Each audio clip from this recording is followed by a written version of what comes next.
to get Yes, I was. started. Well, I was waiting for somebody here to quiet down. It's okay. So why don't we get started? It's a couple of minutes after the hour, and this is the panel for Fringe fans, which, just to read the précis to get us started, TV's cross between the X-Files and the Twilight Zone just keeps getting richer and stranger. It's got a great mad scientist and a hot FBI agent or two. Plus, it's based in Boston, and of course, alternate New York City. Where is Fringe going, and why do we love it so? Well, let's start out, though, before we try to answer any of those questions, with introductions by the panelists. Bob? I'm Bob Devney, was a Hugo finalist a whole bunch of times for Fanzine, now on hiatus. And I'm here because I love Fringe, and I suggested this, and I wrote the précis, and I do some programming for Boston. So you're the one who thinks there's a couple of hot agents on the show? Well, He's being open-minded. I wrote a hot FBI agent and then said, well, that's kind of sexist. Maybe people like Phil or Oh, I thought you were thinking of Olivia and Olivia. Well, good point, good point. See, good writing has resonance and deepness. Go ahead, Dan. Oh, okay. My name is Dan Kimmel. I'm a movie critic. This is my... Oh, you haven't seen this yet. This is my latest book, Jar Jar Binks Must Die, and other observations about science fiction films. Where did we get a copy of that? It is for sale in the dealer's room at the Fantastic Books table, and Larry Smith has one copy. well. He'll get more, but he's got one copy for this convention. And presumably on Amazon, where you can get... And Amazon, but yes, it's for sale at the Fantastic Book table at the dealer's room. Although the dealer's room is closed till tomorrow. Right, and I'm doing autographing at 3 o'clock tomorrow. Maybe Jar Jar Binks is from the alternate universe. Yes. Laurie, go ahead. Hi, I'm Laurie Mann, and I'm here because when Fringe first came on, I hated. I mean, I didn't watch it for like a year or two because I really hate John Noble severely, and but then eventually I got sucked into it, just the way I got Jim sucked into Big Bang Theory. So anyway. And I'm Jim Mann, longtime fan, sometimes editor for Nest Press, and I've liked Fringe since the beginning, although I think that I like it for different reasons now than then. I mean, the first seasons of Fringe, I sort of enjoyed it, although I admit that part of it was watching every week just to see what Walter would do this week, or what Walter would say this week. But it suddenly got a lot better starting into the second season, and went from beyond the sort of monster of the week and what kind of clever thing is Walter going to say this week to a really very good, serious science fiction show. You know what would be really good now? A strawberry milkshake. I'm sorry. That's how Walter-ish of you. Yeah, really. But are you Walter or Walter Nitz? I mean, Well, I'll quote my favorite Walter line: "The experimental subject strapped into the chair with all the women standing around him. You may suffer an involuntary bowel movement." Thank you for that one. Yes. Well, okay. Well, go ahead. Ask the questions. Well, the question, what makes Fringe? There are comparisons to things like the X-Files, but you know, to me, the comparisons to the X-Files are more surface level things than substantive in many ways. And for you, what makes Fringe the show that it is, really? Well, I can go in a lot of different directions here. The obvious comparison is with the X-Files. FBI agents investigating weird things. Yes. I came to the X-Files late, came to like their really good episodes, and ultimately consider the series a failure. Even though there were some great episodes, but as you got into the mythology of the X-Files, they were just spinning their wheels. It wasn't going anywhere, and then you would get a resolution of something, and it was just raising up a whole bunch of other things, and it was just, by the end, who cared? Where with Fringe, I think, and I don't know this for a fact, but I think that they are following the model that J. Michael Straczynski set up for Babylon 5. You set up a story arc. This season, this is where we're going, and so there's a payoff at the end of the season. Even if it's a cliffhanger, you feel you got a good story this season, and now they can take it to the next season, and it builds. And I don't feel that they're just spinning their wheels. Yeah, and I didn't even start to watch the series till the second season. And also, I think it was originally Tuesday night, and I'm out on Tuesday nights usually. So, but anyway, I just found I didn't like the X-Files very much, and I was afraid that's what it would be. And like I said, I really have hated John Noble since you know, the Two Towers and Return of the King and all that. But Return of the King, even. that's right. Sorry, Return of the King. You're right.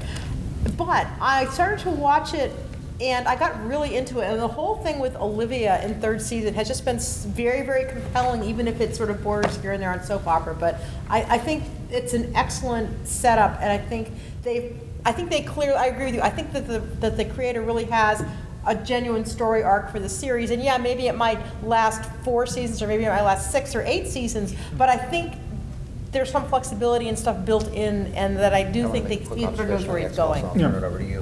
One of the things I was going to say about the X-Files comparison, your bit about the mythology hits home in that, to me, almost all of the best X-Files episodes, and I rather like the X-Files, although I do think it fell apart by the end.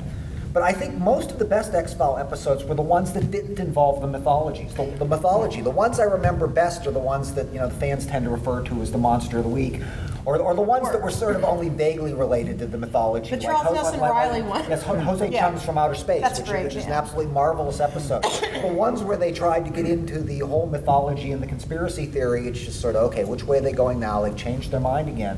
Whereas with Fringe, much of the best Fringe actually does revolve around the build-up, around what is really going on. You get the feel, at least for now, and maybe this might not be true in the end. Maybe it will fall apart by the end. But for now, I get the real strong feeling that they know where they're going.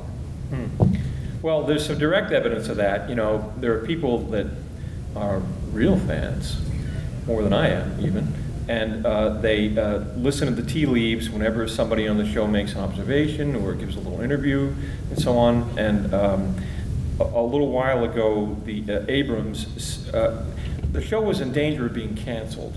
That's why the move to Friday, and they sort of thought it would sink or it would swim.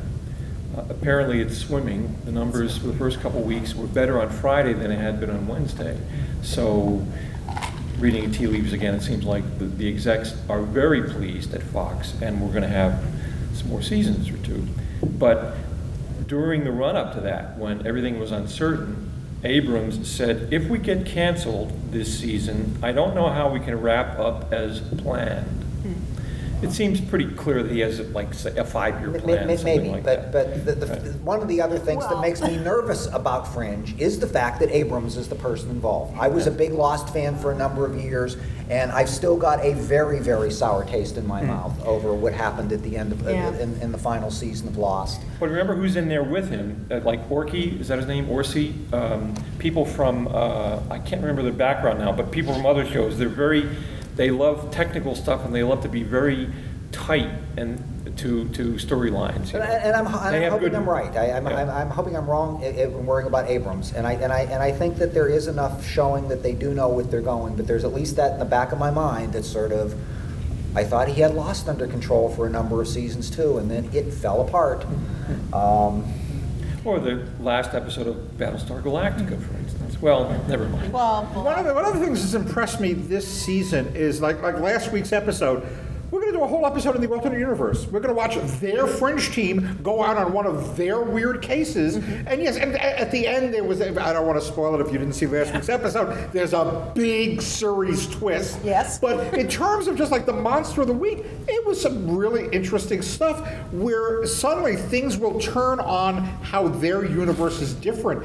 The one before Olivia came back, where somebody was able to predict all the eventualities of things and figure out the odds, and he runs into this area, and she keeps going, and because she didn't know this was an area where there was oxygen deprived, that she should have put a mask on, and you're sort of right, we're in this alternate universe. Things are different here. Well, the other thing I liked about doing in a whole episode in the alternate universe is that when we were getting bits and pieces of the alternate universe, they were the bad guys, and Walternate was the bad version of Walter. Usually. But yet, I'm not going to give away the big spoiler in Fringe, in last week's Fringe, but I am going to give away one thing, and people can put their fingers in it if they don't want to hear it, but if they're here, they should have watched last week's Fringe. Let's do it. Audience, who has never seen Fringe? Oh, well, okay. A few people have never seen it at all. Okay. Okay, but and who didn't see last week?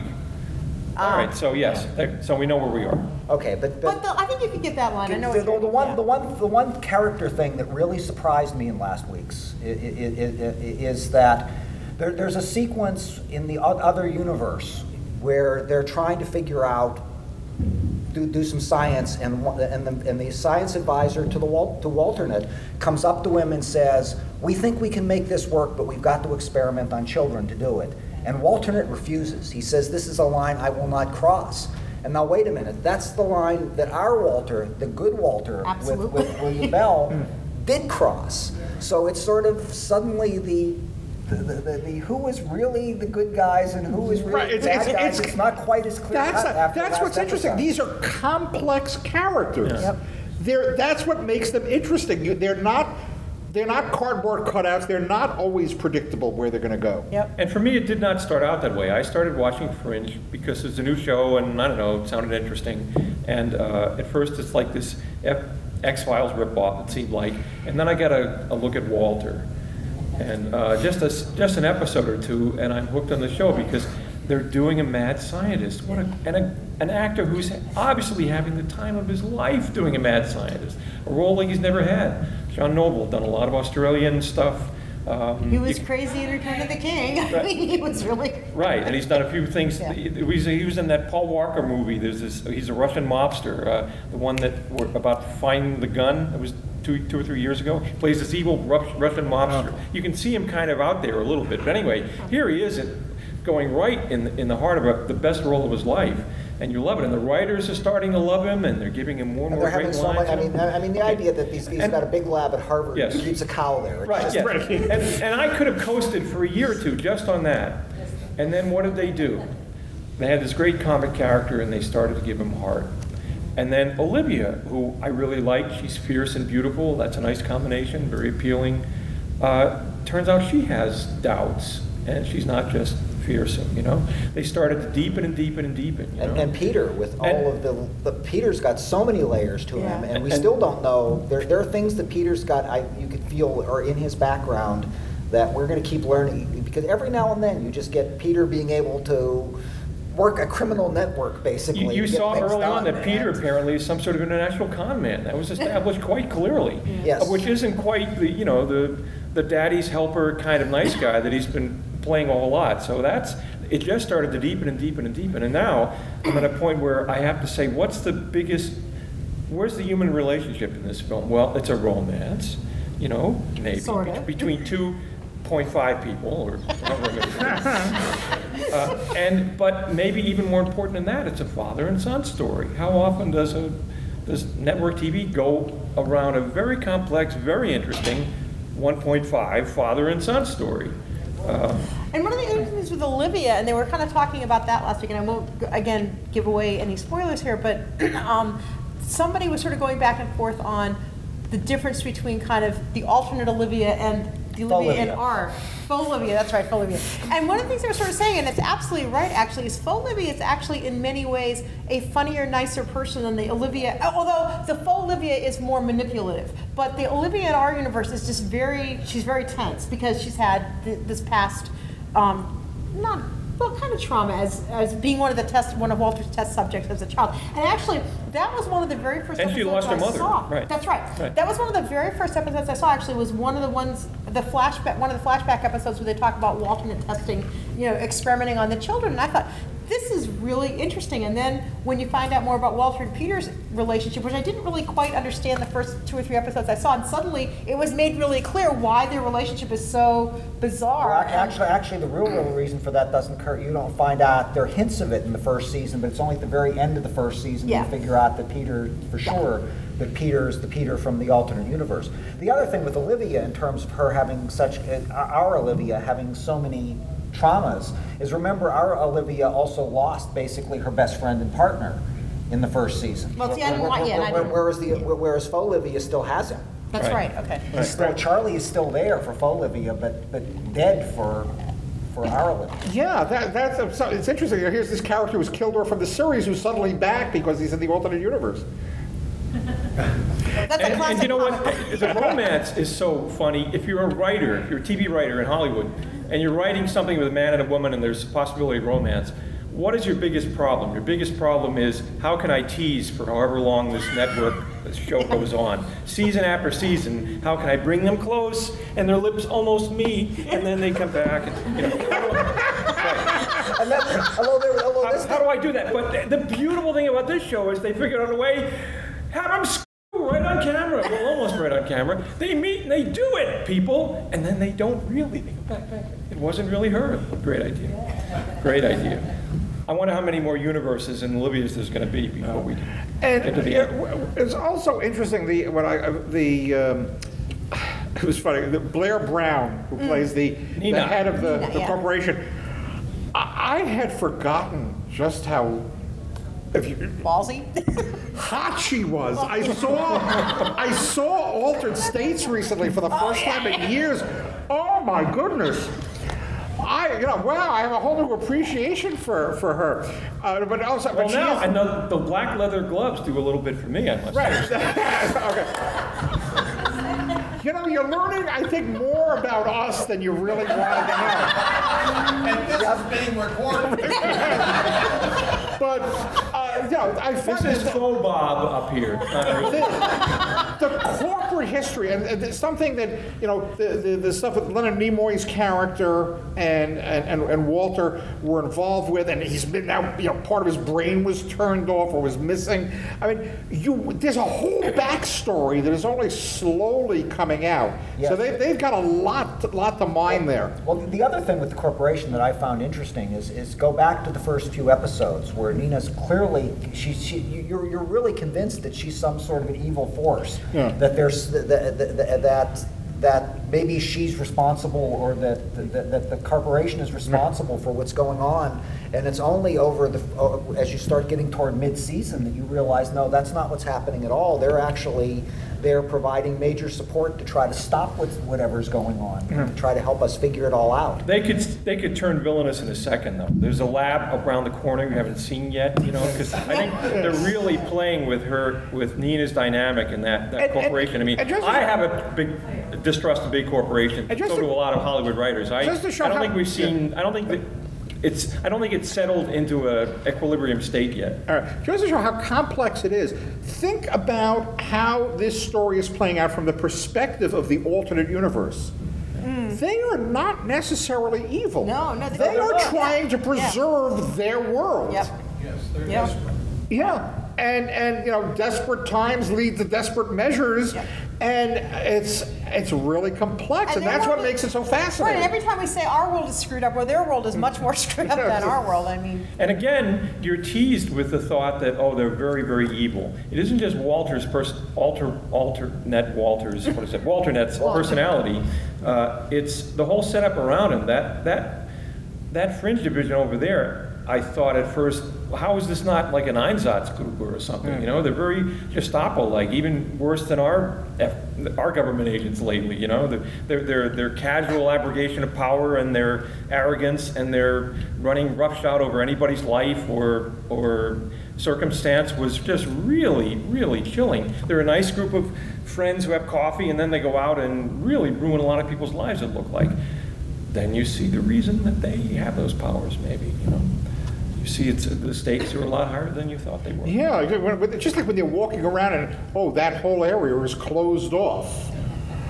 Yeah. it's ambered. Oh. Yes, yeah, it's very, very, very, very. And remember, on that side, Boston was ambered in '04, which, by the way, is somebody was pointing out to me is one of the series continuity mistakes. Very early on, when you are finding out there's an alternate world, Liv flickers over there for just a little bit. She's in Boston FBI headquarters. She goes over there to Boston FBI headquarters. Well, as we know, Boston FBI headquarters, it turns out later, is in New York, where the Fringe Division was. That seems like just a mistake. And such a complicated show, I think they've dropped a few balls. A third universe.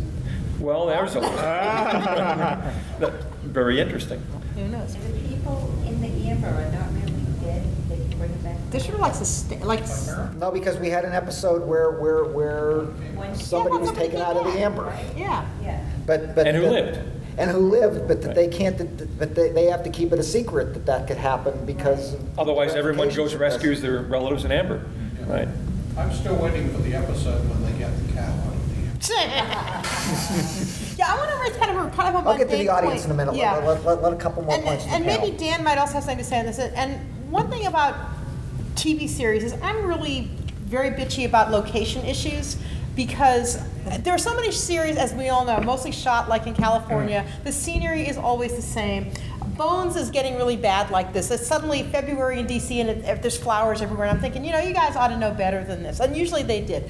I think actually Fringe has been pretty good about, well, you don't get the snow so much. They've been very good about using a lot of canned shots of Massachusetts and stuff. When they go on location, you don't tend to see California dry mountains in the background and that kind of crap. And I think that's good because that just means they're being very careful and trying to stick it, you know, to not make you think you're in Southern California the Not way you are. careful enough. There was they're not perfect. They're not perfect. There was a My shot favorite- recently in front of the old State House that's in Cambridge, Massachusetts. Yeah, Oh, well, that was okay. nice. And I like the fact there's this huge suspension bridge over a river that's about a mile wide, and the location was given as, in those great 3D letters, as Stoughton. They go to Worcester I've periodically. been all That's over something. Stoughton, I don't remember. Right.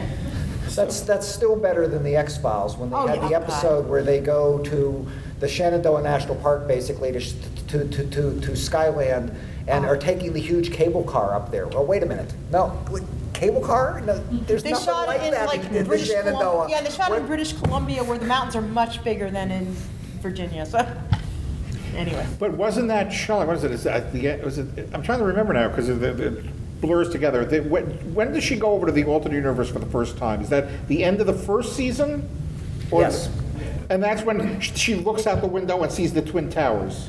No, actually, Is that as I the- said, there was at least is that- one or two little hints beforehand where she just went somewhere strange. And you, No, but I'm But trying when to she remember. really goes over, it's. the You're end talking of the about, first and comes back to the windshield and so on. And No, it was the final shot. It was the Yeah. cliffhanger shot. I Yes. think it was the end of the first season. Yes. Where's- When she looks out the window and there were the Twin And she Towers. meets William Bell. Right, and it's like, well, we're in a different place now, and that's when we first come to. Although we had the other, I think that they then started piling on the other hint that almost everybody seems to use now as the alternate universe.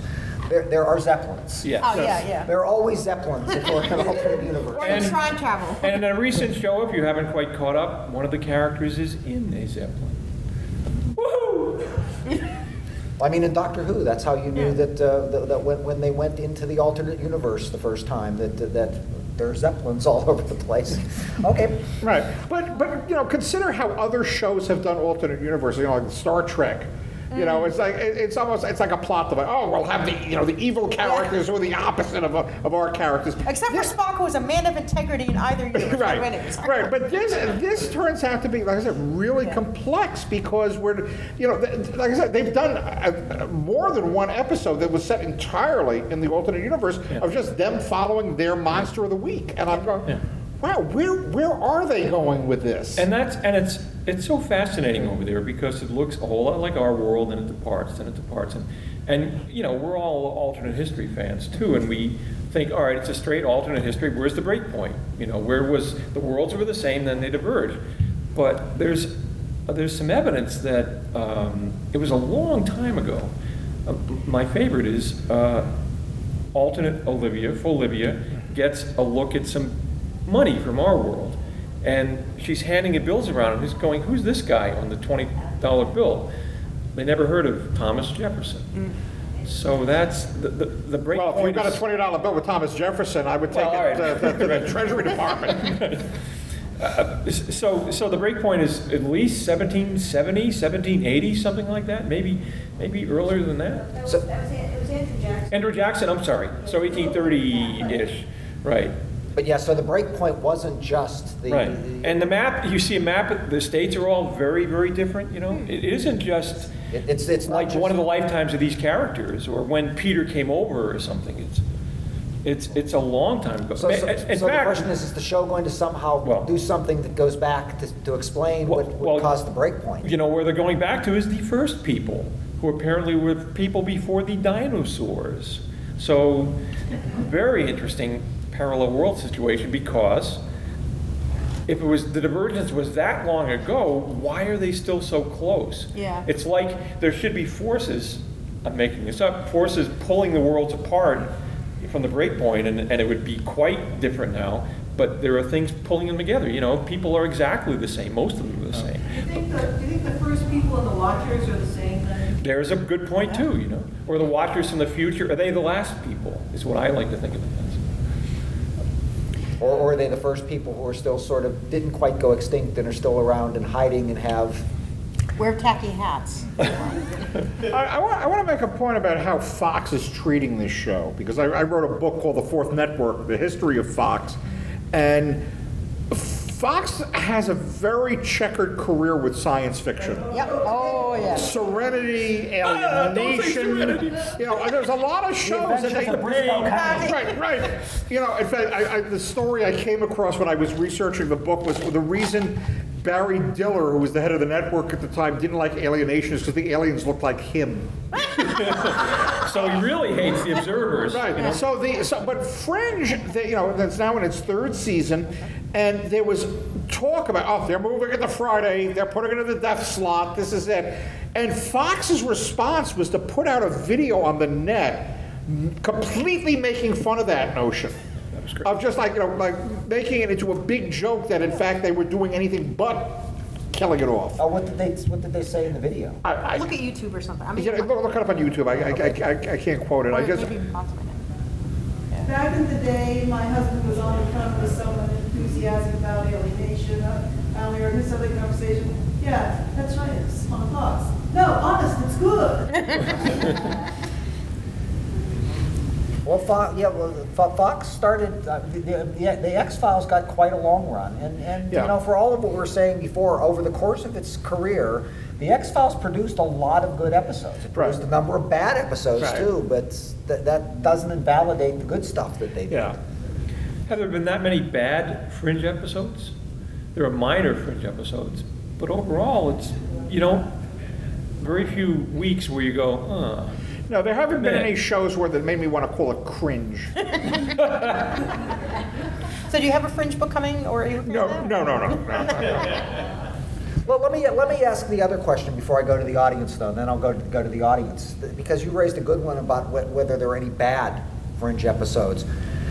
As much as I like Fringe, though, as I sat and started thinking about what I want to nominate for the Hugo for next year, I've liked Fringe a lot, but there's no single episode that stands out so well that I say, yeah, geez, this was the best science fiction episode of the year. The show as a whole, if I were going to vote for a series, it would be, you know, I'd still probably pick Doctor Who first, but at least be up there worth of consideration. But I can't think of any single Fringe episode that was so really, really good. But what about you? Maybe I'm missing something. Well, I don't want to get into a side discussion on the stupidity of the Hugo categories. Except there is, of course, a category for best related book, which next year. I'm not allowed to do that. I'm sorry. Is there a Hugo administrator in the room of any? The episode probably that if I was going to nominate something, and I'm very bad at remembering individual episodes, but the one where it comes down to, you know, the whole bunch of them are in the alternate universe. How are they going to get back? And you know, and it's sort of like this race against the alternate FBI to get through, and you know, I think that's the one that ends with Olivia. It was last season, I think, wasn't it? Right, wasn't that the final episode of last season? Yeah. Yes, when she's in that cell at the end of the episode. Yeah, because we end the season with Olivia in the cell in the alternate universe. Right, and you know, and meanwhile they think Olivia's back with them, and I thought that was an outstanding episode. You know, this is only the third season. They're very good at closing the season out, making you want to come back for the next season. Yep. I feel mostly as you guys do about separate episodes. It's all one story, which is a strength, not a weakness in my mind, but maybe a weakness if you're doing the Hugos. We can probably figure one out, though. My favorite moment this year may be when Peter wakes up in bed and realizes something. I think we all know what he realizes. He gets a phone call. Yeah, yeah. And he realizes something, and the look on his face, and the way that whole scene is played, and he goes in the living room, and other stuff happens. That had me on the edge of my emotional seat. It also had me scared because Yeah. because for Olivia at that point, there are times she seemed murderous, and I was really worried that she might come in and shoot him. She is a killer, and she's a better shot than our Olivia, actually. So, and she's killed other. We saw her kill someone else before one of their dates, as I remember. So, Yep. and drag it into the next room or something. So, so I think she's made love with a dead corpse she had just killed in the next room. That's the kind of heroine she is. The episode where, this was, I think, second season, but if it was the calendar year, it would fit for the Hugos. Yep. The one where Walter has to go back to the mental hospital.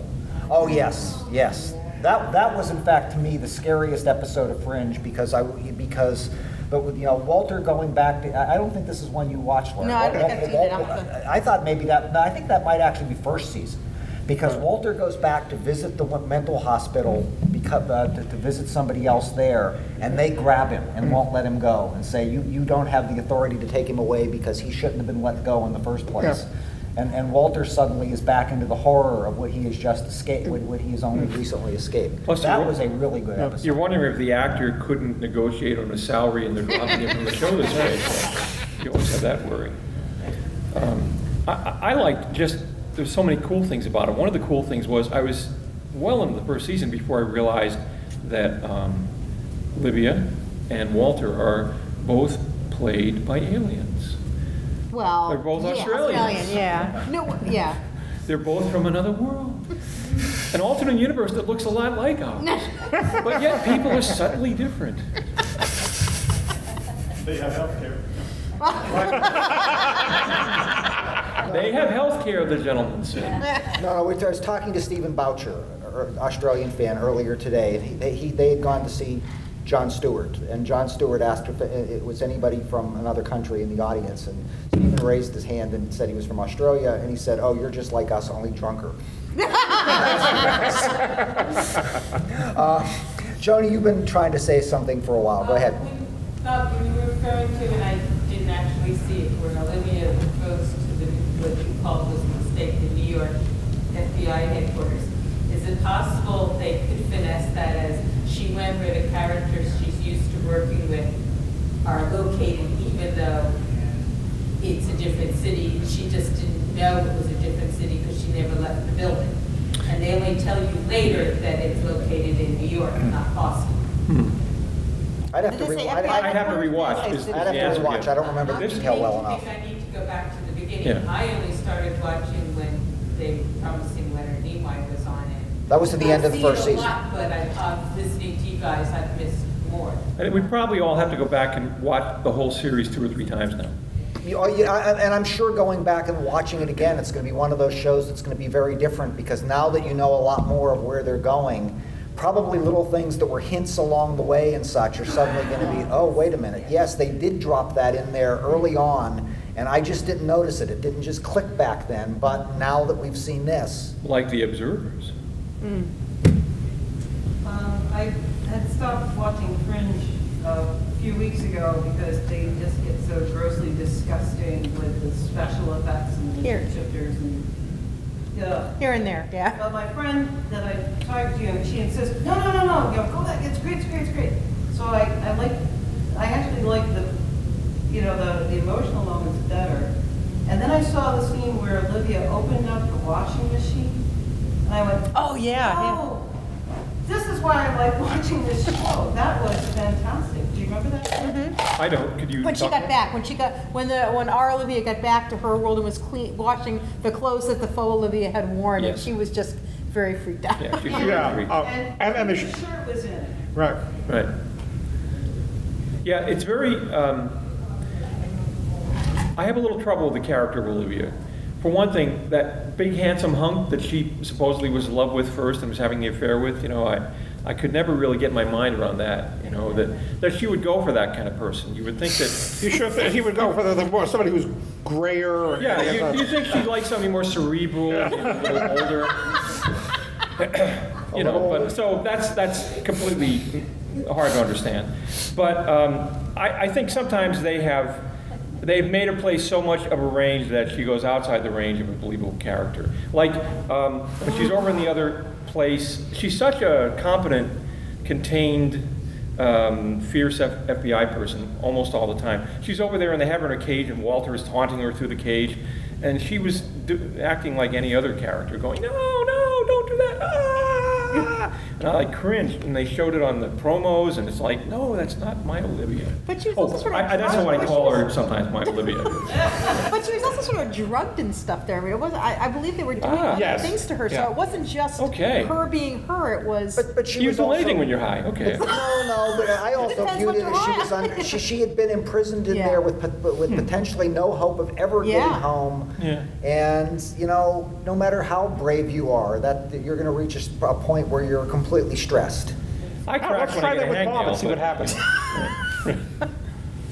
Imagine you're in Guantanamo. I mean, it's All right, why don't we That's next year. hear from the people?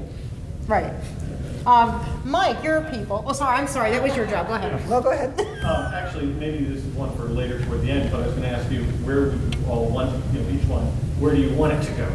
And I'm wondering if you'll all go in for totally different directions. It's got to go to Worcester, Mark. Really, we need the shots of Main Street and City Hall. Your birthplace, perhaps, or something? Burlington, but I grew up in Worcester. So. It seems like we are heading toward the destruction of one world or the other. And who do I root for in that case? I kind of root for our world to be destroyed. I'm kind of serious about that. I like an arc that is dark and then is ballsy enough to stay dark sometimes. So would that be a twist that would wrench your mind around? That would be a very effective twist, although, personally, I guess, just because I'd like to see things work out, I would... You want both worlds to be fine. Yes. Okay. Well, no, but there's one line somewhere that talks about Peter and the machine that says, could be a force for creation or destruction. And can it be possible that that Peter, under the effect of people from both universes, under the effect of both Olivias, finds the creative power to actually solve the problem instead of destroying one of the universes? I guess that's where I'd sort of like to see it go. I'm not sure if that would be the most effective dramatic thing. Yours might be a far more effective dramatic thing, even if very much of a downer, but Although I would like to see it solved. It would be neat if they could somehow work together to do, somehow, Yeah. to find a, because in science fiction, finding a solution is often considered a good thing. Although I would Walter and point the out, alternate have to work together Yes. to solve the... although I would point out, and I won't say what, but if you go back and watch last week's episode, I think the solution was described in last week's episode. Me too. Yeah, think about it. Anyway, go ahead. The other... Oh, I don't know. I don't like where that's going. Well, but you know what I think that. This is, I hadn't really thought about this. I mean, with the shows like this, I take them as they come, and who knows what's happening right now on the show? Whoever scheduled this. Mark Olson does not watch Fringe. Apparently. This is the worst scheduled panel since I was on a panel on Jews and science fiction that was scheduled just around the time of Havdalah on a Saturday afternoon. Let me ask you a question. Would you really be back in your room watching Fringe now, or would you He be doesn't have downstairs? to. I don't have a room. He's commuting. He has to watch. Dan has no conception of irony. I'm going to go home and I'm going to watch it. I'm going to tell you what happens tomorrow. You'll see. No, what now? We put up with this last week when Rick Cates, who apparently got Yeah. spoilers, sent us an Yeah. email saying, on the Fringe panel next week, are you going to say, About X. which was the big spoiler, From which last we read week. about a half an hour before Here's Fringe. a Thank you. thought about just like them taking it in another direction. It's, we're fascinated with this alternate universe. I mean, one of the creepiest moments for me was when we see in the flashback where Walter, after Peter dies, and he's looking Yes. through the screen at the empty bed, and now there's Peter alive again in the other universe.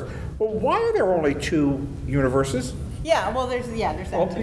We don't want this to turn necessarily into sliders, but maybe there's a third universe, and what might these two worlds do in response to that? We could do a whole They other could save panel on. themselves by destroying the third universe. We could do a whole other panel on the little questions and the big questions. I mean, that's certainly a big question, but Go back to the observers again. right. Or there were little questions, sort of offline. Jim and I were just saying, where's their William Bell?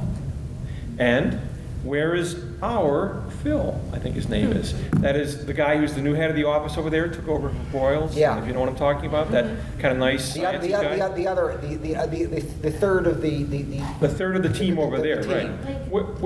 Where's, you know, the worlds are just so different in very interesting ways. And, you know, if you have these characters, why don't you have those characters? And if you didn't have these characters, why wouldn't our people be more divergent? And William Bell seems like such a big missing character, and also seems like, or is he missing because they're waiting to pull him out Right. at some Well, point? except Nimoy has said he's retired from acting. That universe. He has said. That universe does have a World Trade Center. So wait a second. So but not I got a William massive Bell in our dynamic that we've universe seen. is played by Or William Shatner. No, it does have.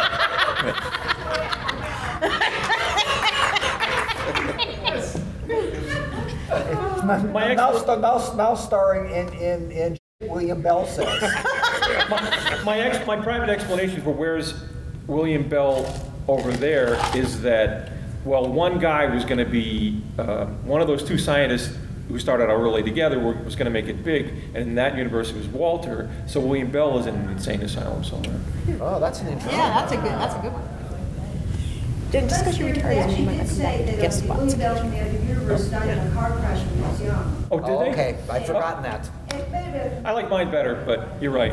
It could have been a misidentified body. Or they could have been lying. They kept his brain in a jar. They saved William Bell's brain. He's in the labyrinth.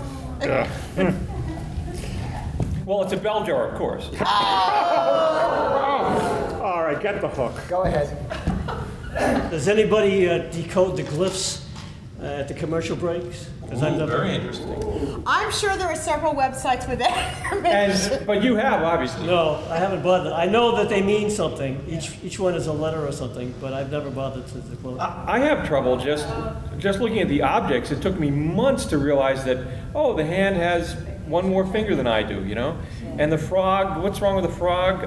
And the dot is in a different place. Okay, and what's wrong with the leaf? Anybody? The leaf has an equilateral triangle in the center. Oh. Yeah, so what it do has they a decoration that's different. My friend has the first season, and I just spent about an hour looking at through all of these. The last one, the smoke, I couldn't figure it out. I have no idea what that is. Which one? It's The smoke is a woman's face. Louder, louder. The smoke is a woman's face. The smoke is a woman's face. It's, Okay. yes, it's forming a woman's face. Is it Olivia? No, the alphabet is the placement of the little yellow dot. yeah. No, I've been working. And each week it spells out the main theme. So one spells out heart, one spells out music. But it's just a regular. And you put it all together and it says buy the seasons on DVD. Either that or Paul is dead. It's Fringe. But that's a good question now. Is Paul dead or alive in the alternate universe? Who? I'm sorry? Paul McCartney. Sorry. Oh, right. Good point. Well, you know, why are there only two universes for another thing? I mean, that's a way you could get quite a I few just more say that? seasons if you just What, had a Paul's couple dead? universes. No, per about season. more than two universes. People are confused. It's all right. It's late. I think that Dan in the alternate universe might have said. Oh, that's possible. All right. Have we stunned them into submission yet? Well, so let me first ask if there are any more comments from the audience, and then I'll get final comments from the panel. Great, Eric. Yeah. Yeah. Yeah, can you repeat that? We can't really, or somebody repeat it. What happened to ZMT from the first, ZFD, I'm sorry, from the first season, which was such a big arc and looked like the power behind everything? I don't know. I agree with Get Bob. back to it. Yeah, that's maybe another one I'll look for when I've got the DVDs for the first season, and I want to go back and watch it again and try to put some of this back together again. I don't know right off, though. I want to see David Robert Jones, you know, played by the way, does anyone know, the actor is called Jared Harris. Anybody know who his father is? His father was the actor Richard Harris. Oh. If you look at his face, you know, Very good. hidden meanings and everything, folks. The most important question is, in the alternate universe, is Dan Kimmel's book, Jar Jar Binks Must Live. Yes, but Dan would be an Amber though, because Dan. Because Dan was in Boston. Yeah. Sorry, Dan. I'd be trapped in a movie theater, probably watching Lord of the Rings. That's right. You would have written your grade screen against Lord of the Rings, just as you get cut and cased in amber. Frodo must die instead of Jar Jar.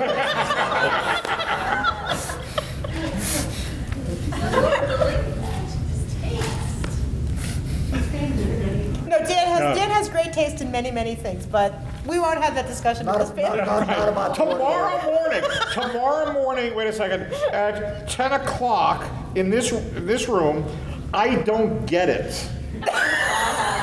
A panel for people to talk about things like everybody else seems to like, but I don't get it. 10 o'clock tomorrow morning. That's about all those British programs. Any final comments from the audience I got nothing. or the panel? Okay, thank you, everyone. Yeah. Enjoy the So the rest of the convention, let's go down to the art show party. You watched the first season. Yeah. Oh, shit.